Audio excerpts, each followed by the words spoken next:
Di Demang Purbo mempersembahkan seri Api di Bukit Menoreh, karya S.H. Mintarja. Jilid 6 bagian yang ke-6. Pada akhir bagian kelima yang lalu, akhirnya masing-masing panglima kedua laskar yang berperang itu bertemu. Untara melawan Tohpati. Siapakah yang akhirnya dapat memenangkan pertempuran itu? Silahkan ikuti bagian ini.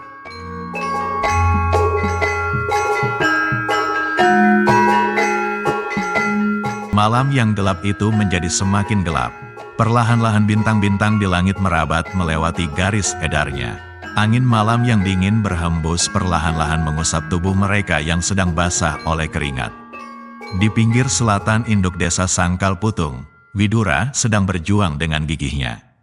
Sanakeling yang melawannya telah memeras segenap kemampuan yang ada padanya.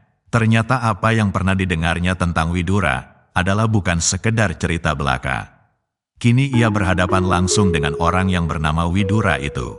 Tidak saja ia mempunyai kecepatan dan keterampilan bertempur, namun caranya mengatur anak buahnya benar-benar mengagumkan. Karena itu, maka Sanakeling harus bertempur mati-matian sehingga dengan demikian ia akan dapat mempengaruhi keadaan keseimbangan laskar mereka. Kalau aku mampu membunuh Widura, maka laskar mereka akan dapat aku cerai-beraikan, pikir Sanakeling itu. Namun ternyata Widura tidak mudah didesaknya. Bahkan semakin lama menjadi semakin terasa bahwa Widura menjadi semakin mapan. Karena itu, maka timbullah berbagai persoalan di dalam dirinya. Sudah cukup lama Sanakeling berusaha mempertahankan kedudukannya. Namun laskar yang lain masih belum dilihatnya memasuki Sangkal Putung. Apalagi kemudian terasa bahwa laskar Sangkal Putung itu benar-benar sulit untuk dikuasai. Anak-anak muda Sangkal Putung sendiri bertempur dengan gigihnya, di samping laskar Widura yang telah masak menghadapi segala macam keadaan pertempuran. Karena itu, maka Sanakeling itu sama sekali tidak dapat memberikan tekanan-tekanan seperti yang diharapkan, apalagi merambas jalan ke Kademangan. Tetapi Sanakeling bukannya prajurit yang berpikiran pendek.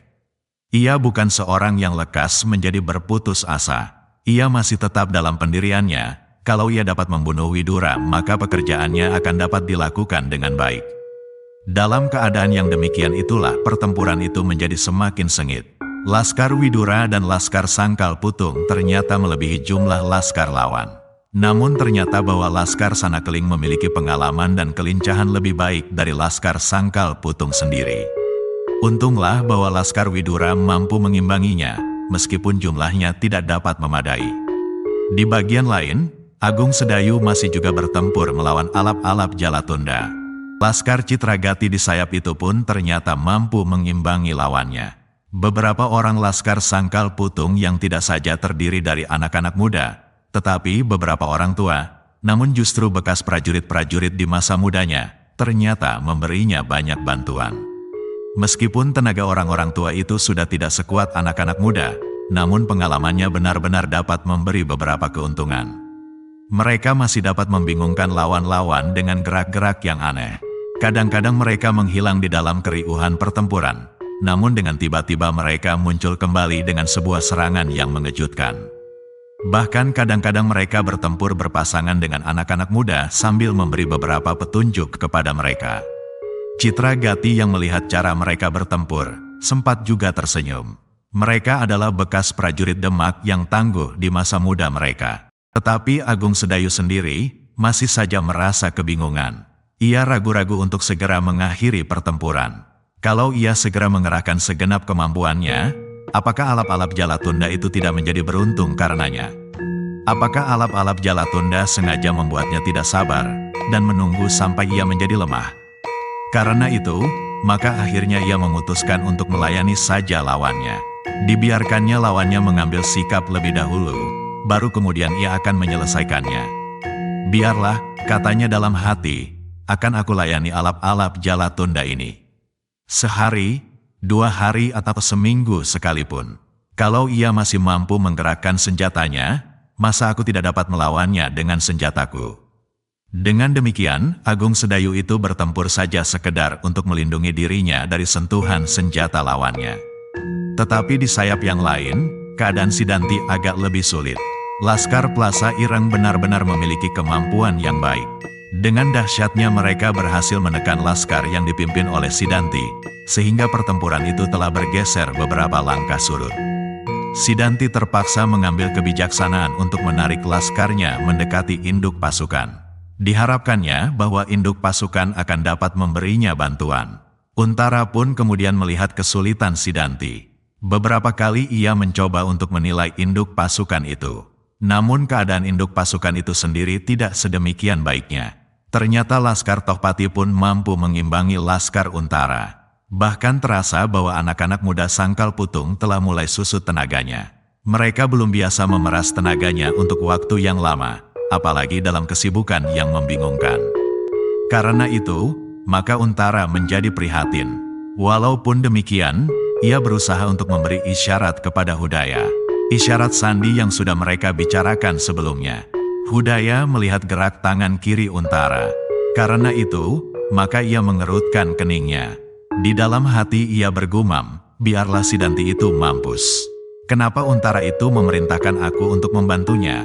Sebenarnya bahwa isyarat sandi Untara itu adalah, Hudaya dan beberapa orang pergi membantu sayap kanan.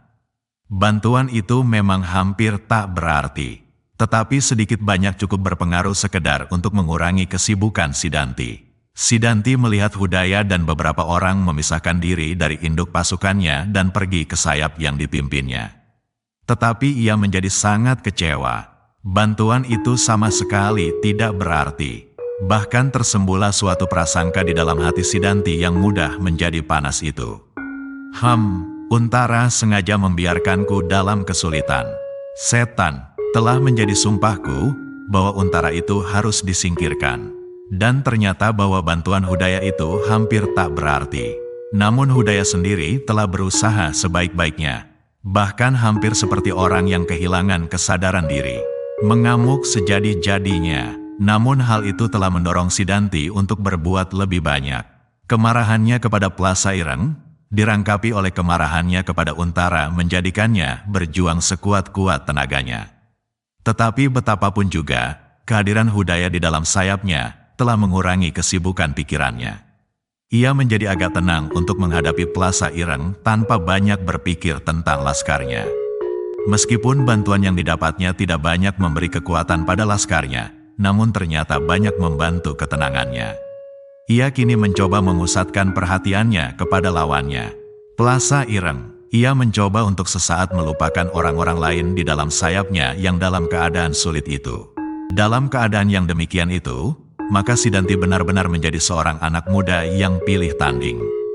Kalau beberapa saat yang lampau ia berhasil menyelamatkan dirinya setelah bertempur beberapa lama melawan Tohpati, maka kini ia berusaha memeras segenap kemampuan yang ada padanya untuk membinasakan lawannya. Selain itu, ternyata Sidanti pun seorang yang keras hati. Sekali ia bertekad untuk membunuh lawannya, maka tak ada alasan apapun yang dapat mencegahnya. Kali ini pun ia bertekad membunuh Plaza Ireng, seperti Plaza Ireng berusaha membunuhnya. Tak ada pikiran lain di dalam benaknya. Membunuh, hanya itu, membunuh. Dengan demikian, maka Sidanti itu pun kemudian memeras segenap kemampuan yang ada padanya. Senjatanya bergerak berputaran sehingga kemudian seakan-akan telah berubah menjadi asap yang hitam kebiru-biruan. Senjata yang hanya sebatang, namun berujung sepasang timbal balik itu, seakan-akan berubah menjadi senjata serupa yang berpuluh-puluh jumlahnya. Menyerang tubuh Plaza Ireng dari segenap arah. Meskipun Plaza Ireng bukan seorang prajurit yang baru saja belajar memegang senjata, namun tiba-tiba ia menjadi bingung menghadapi permainan Sidanti. Permainan murid Ki Tambakwedi itu benar-benar memeningkan kepalanya. Meskipun demikian, Plaza Ireng pun tidak segera menjadi cemas. Plaza Ireng adalah seorang prajurit yang tabah. Berpuluh bahkan beratus kali ia mengalami kesulitan di dalam peperangan dan perkelahian perseorangan. Namun berpuluh bahkan beratus kali ia dapat menghindarkan kesulitan itu. Karena itu, maka dengan sekuat-kuat tenaga yang ada padanya, maka ia berusaha untuk mematahkan gumpalan sinar hitam kebiru-biruan yang melandanya. Tetapi gumpalan sinar hitam kebiru-biruan itu benar-benar seperti asap yang tak dapat disentuh oleh senjatanya. Sidanti yang menjadi semakin bernafsu itu, telah menyerangnya tanpa pertimbangan kecuali membinasakan. Sekali-sekali Plasa Ireng itu pun meloncat mundur. Ia menjadi berbesar hati ketika ia melihat laskarnya berhasil menekan laskar Sidanti.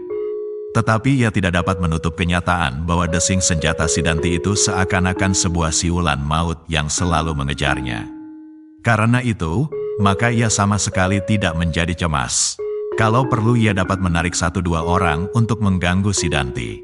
Hudaya yang bertempur di dekat Sidanti melihat kelebihan Sidanti dari lawannya. Meskipun kebenciannya kepada anak itu sampai ke ujung rambutnya, tetapi dalam menghadapi musuhnya, Hudaya berbesar hati juga melihat kemenangan Sidanti. Karena itu, maka ia berusaha untuk selalu berada di dekatnya. Ia sudah dapat memperhitungkan apa yang kira-kira akan terjadi.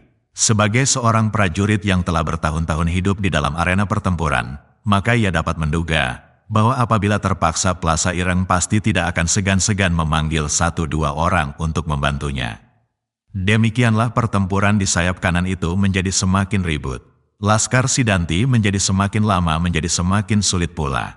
Plasa Ireng pun semakin lama menjadi semakin sulit pula.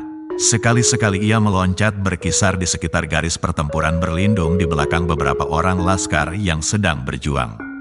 Namun akhirnya Sidanti berhasil menekannya semakin dalam. Sidanti pun mampu memperhitungkan keadaan, bahwa daya tahan laskarnya masih lebih baik dari daya tahan Plasa Ireng. Sehingga meskipun ia melupakan laskarnya sejenak, tetapi ia akan mencapai hasil yang pasti lebih baik. Sehingga karena itu, maka Sidanti kemudian memusatkan segenap kemampuannya untuk membinasakan lawannya itu. Plasa Ireng pun benar-benar merasakan betapa serangan-serangan Sidanti semakin menekannya. Senjatanya yang aneh benar-benar telah berputar-putar di telinganya. Betapapun Plasa Ireng mencoba mempertahankan dirinya, namun Sidanti itu mendesaknya semakin kuat. Akhirnya Plasa Ireng itu menganggap bahwa tak akan ada gunanya ia bertahan seorang diri. Dalam peperangan, tak akan ada celahnya apabila ia harus bertempur berpasangan. Karena itu, tiba-tiba terdengar ia bersuit nyaring. Sidanti mendengar suara suitan itu. Terasa dadanya bergetar. Ia pun tahu pasti bahwa Plasa Ireng memanggil seorang atau 2 orang untuk membantunya. Dan sebenarnya lah, seseorang yang bertubuh tinggi, namun tidak cukup besar dibandingkan dengan tingginya, meloncat dengan lincahnya, menyerbu ke tempat pertempuran antara Plasa Ireng dan Sidanti. Di tangannya tergenggam sebilah tombak pendek. Dengan cepatnya ujung tombak itu bergetar, dan dengan tangkasnya ia memotong serangan-serangan Sidanti. Sidanti surut selangkah, terdengar ia menggeram parau, "Setan, apakah kau sudah kehabisan akal?" Plasa Ireng tertawa. Di dalam pertempuran, maka setiap orang di pihak lawan adalah musuhnya. Panggillah orang-orangmu untuk ikut serta dalam pertempuran berpasangan ini. Sidanti menjadi semakin marah. Plasa Ireng ternyata mampu memperhitungkan kekuatan laskarnya. Karena itu, maka sekali lagi Sidanti dipengaruhi oleh keadaan laskarnya. Namun tiba-tiba tanpa diduga-duga, Hudaya yang dengan cepatnya memperhitungkan kemungkinan itu, meloncat dengan cepatnya. Pedangnya terjulur lurus, langsung ke lambung orang yang tinggi itu. Orang itu terkejut, sekali ia melangkah ke samping dan kemudian dengan memutar tombaknya mencoba menghindarkan serangan Hudaya berikutnya. Tidak saja orang yang tinggi itu yang terkejut, Plasa Ireng pun terkejut pula. Ia sama sekali tidak melihat tanda-tanda Sidanti memanggil seseorang untuk melibatkan diri dalam pertempuran di antara mereka. Tetapi Hudaya bukan seorang yang hanya mampu berbuat karena diperintah. Ia pun mampu mengambil sikap dalam setiap pertempuran. Demikianlah pada saat-saat yang penting itu Hudaya mampu membuat perhitungan-perhitungan yang cermat. Ia menjadi marah pula ketika ia melihat saat-saat terakhir dari lawan Sidanti itu diganggu oleh orang lain. Dalam keadaan yang demikian itulah Sidanti yang berotak cerdas itu mempergunakan keadaan sebaik-baiknya. Pada saat orang yang tinggi itu masih dalam usaha menyelamatkan dirinya, maka Sidanti meloncat dengan garangnya, memutar senjatanya dan mendesak Plasa Ireng sejadi-jadinya. Plasa Ireng benar-benar terkejut dan karena itu sesaat ia kehilangan keseimbangan. Keseimbangan gerak dan keseimbangan pikiran. Dengan demikian, maka justru ia lupa untuk memberi isyarat kepada orang lain lagi untuk membantunya. Perhatiannya tercurah sepenuhnya dalam usahanya untuk mempertahankan dirinya. Tetapi ketika kembali terasa nyawanya seakan-akan telah melekat di ujung senjata Sidanti, maka barulah ia teringat kembali kepada orang-orang yang berdiri mengitarinya. Tetapi Plasa Ireng itu telah terlambat. Getar senjata Sidanti telah benar-benar memusingkan kepalanya. Maka demikian terdengar ia bersuit 2 kali untuk memanggil orangnya yang lain. Maka demikian pundaknya tergores oleh senjata Sidanti. Plasa Ireng terkejut bukan buatan. Sekali ia melontar mundur, namun Sidanti itu sempat mengejarnya dengan 1 loncatan pula. Dan sebelum seseorang berhasil datang membantunya, terdengarlah Plasa Ireng memekik pendek. Sekali lagi senjata ciri perguruan Tambak Wedi yang dahsyat itu merobek dadanya. Kini Plasa Ireng benar-benar telah kehilangan keseimbangannya. Matanya kemudian seakan-akan menjadi gelap, dan sinar-sinar obor di sekitarnya itu serasa menjadi padam bersama-sama.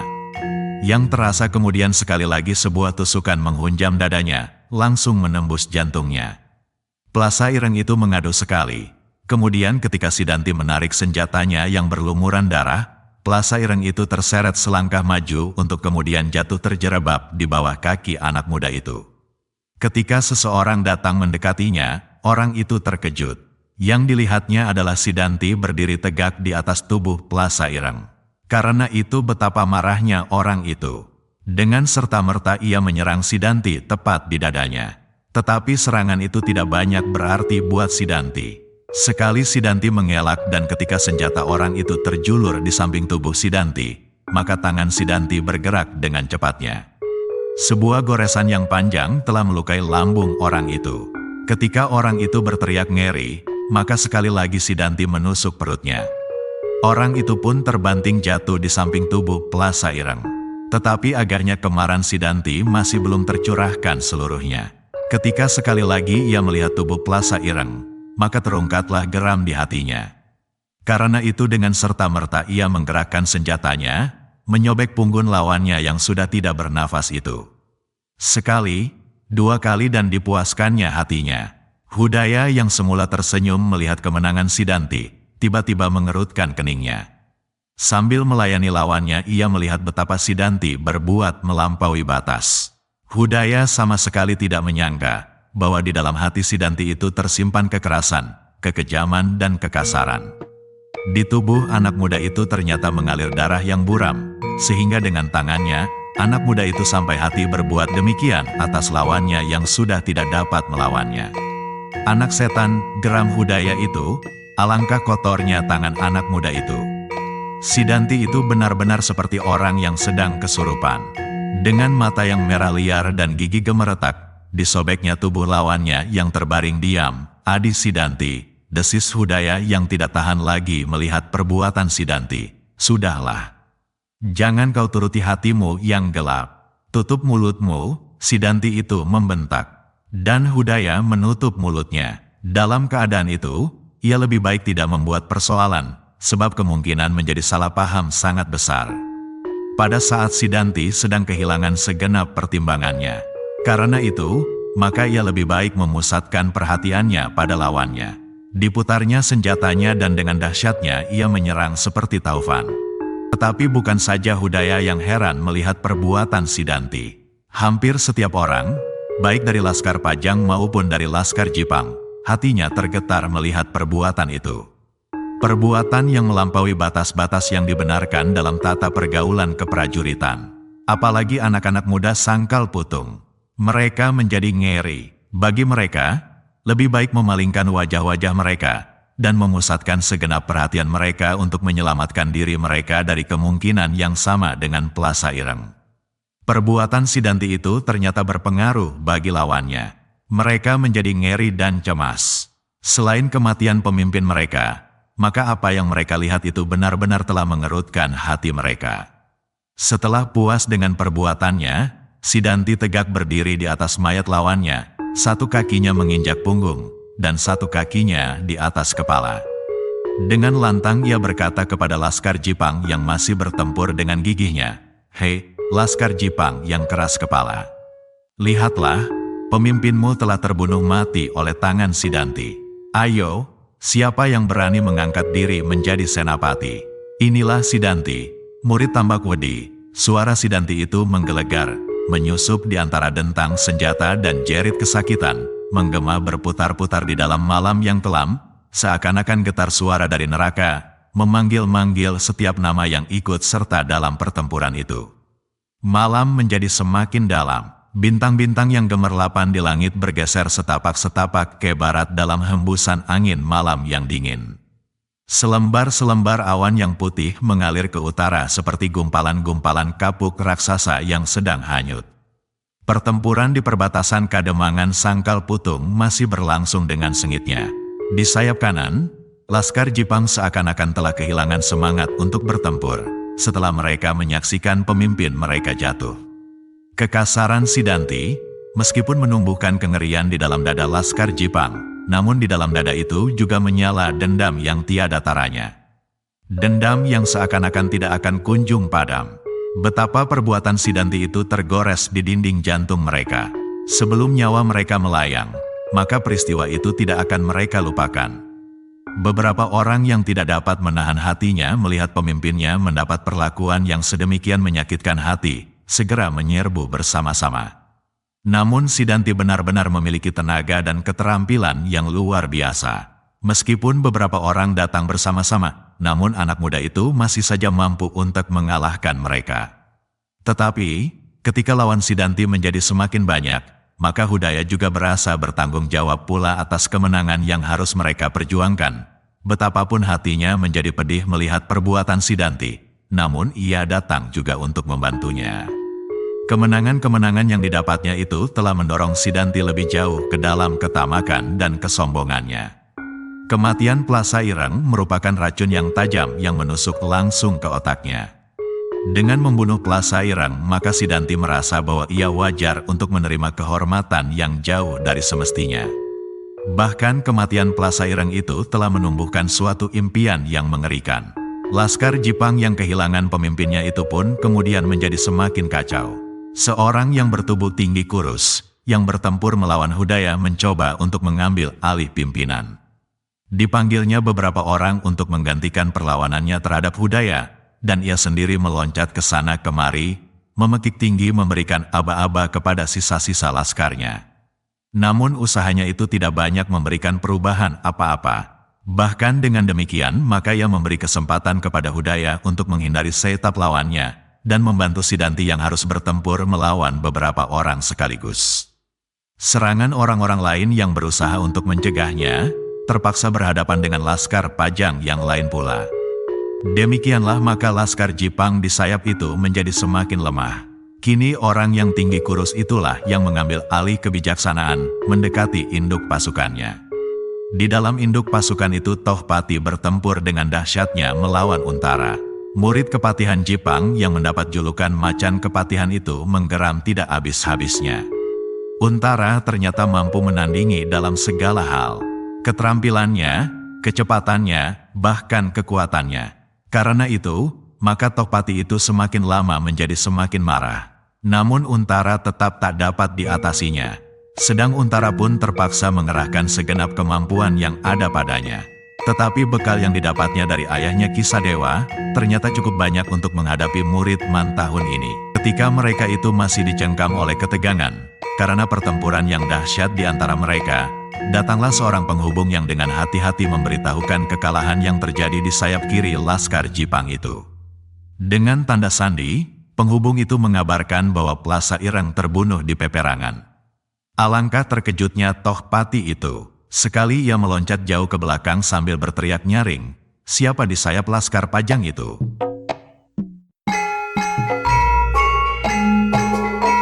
Demikianlah cerita jilid 6 bagian 6 ini berakhir. Selanjutnya apa yang akan terjadi? Kita ikuti cerita lanjutannya pada bagian 7 mendatang. Jika Anda berkenan, silakan like, share, dan bagi yang belum, jangan lupa subscribe channel Ki Demang Purbo @cerita Mataram. Nuwun.